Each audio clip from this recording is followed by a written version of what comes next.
जय श्री कृष्ण।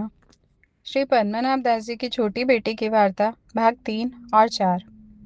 यमुना बोली, आप ऐसा कहकर मुझे लज्जित ना करें। मेरे पिताजी ने केवल इतना ही देखा है कि आप श्री वल्लभाचार्य जी के सेवक हैं। उन्होंने जाति और समाज का विचार नहीं किया। यदि ऐसा विचार किया होता तो संभव है कि मेरा विवाह किसी शैव ब्राह्मण के घर हुआ होता। आपके द्वारा मुझसे भी हरि गुरु और वैष्णव की यथाशक्ति सेवा स्मरण होते रहेंगे। आप जैसी आज्ञा करेंगे वैसे ही हम करेंगे। कृष्णदास बोले, यमुना, प्रभु ने हमारे निर्वाह से अधिक द्रव्य दिया है। जीविका के लिए बाहर जाने की कोई चिंता नहीं है। पर कई महीनों से मुझे इस गांव में एक बात की कमी अनुभव होती है। जब तक दामोदर दास यहाँ थे तब तक बाहर से आने वाले वैष्णवों को इस गांव में या महाप्रसाद पाने में कोई असुविधा नहीं होती थी। उनका घर तो सबके लिए दिन रात खुला रहता था। लेकिन शेठ जी और उनकी पत्नी के गोलोकवास के बाद वैष्णव का यह विश्राम स्थान जैसे समाप्त हो गया है। व्रज और डडेल जाने वाले सभी वैष्णव को इसी मार्ग से होकर गुजरना पड़ता है। पर गांव में उनके ठहरने की दूसरी कोई व्यवस्था नहीं है। इसलिए मुझे लगता है कि यदि हमसे जितनी बने उतनी वैष्णव सेवा करे तो कितना अच्छा हो। तुम्हारे भगवदीय पिताजी श्री मथुरेश जी की बड़े लाड से सेवा करते हैं।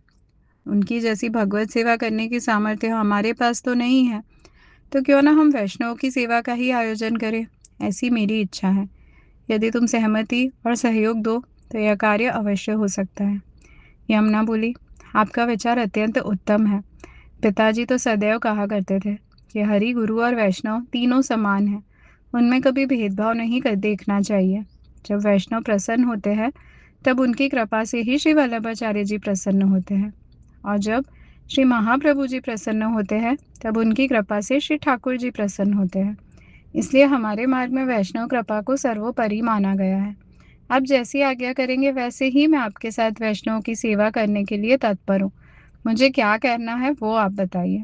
कृष्णदास बोले, यमुना, हमारे यहाँ खेती से अच्छी आय होती है। खेती के लिए 2 बैलगाड़ियाँ हैं।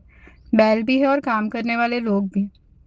मैं प्रतिदिन प्रातः दोनों गाड़ियां लेकर गांव के बाहर जाऊंगा और आने जाने वाले वैष्णव की प्रतीक्षा करूंगा। जो भी वैष्णव मिलेंगे उन्हें गाड़ी में बैठाकर हमारे घर ले आऊंगा। प्रभु कृपा से घर भी बड़ा है। तुम प्रेम पूर्वक सामग्री तैयार करना। हमारे यहाँ भी प्रभु विराजमान नहीं है, पर तुम अपने पिताजी के सेवित श्री मथुरेश जी का स्मरण करके भावपूर्वक उन्हें भोग धरना। फिर हम बाहर से आए वैष्णव का प्रेम से महाप्रसाद ग्रहण कराएंगे। उनकी स्नेहपूर्वक सेवा करेंगे। उन्हें जो वस्तु आवश्यक होगी वह अपनी सामर्थ्य अनुसार देंगे और यहाँ से नाव में बैठाकर उन्हें अडेल पहुँचाएंगे। यदि किसी को ब्रज जाना होगा तो वहाँ जाने की भी व्यवस्था कर देंगे। इस प्रकार हम तन मन और धन से वैष्णव की टहल करेंगे। यमुना ने प्रसन्न होकर कहा, आपकी भावना अत्यंत श्रेष्ठ है। वैष्णव की टहल करते हुए मुझे भी आनंद होगा। इसलिए आपकी आज्ञा के अनुसार हम कल से ही सेवा आरंभ करें। जय श्री कृष्ण।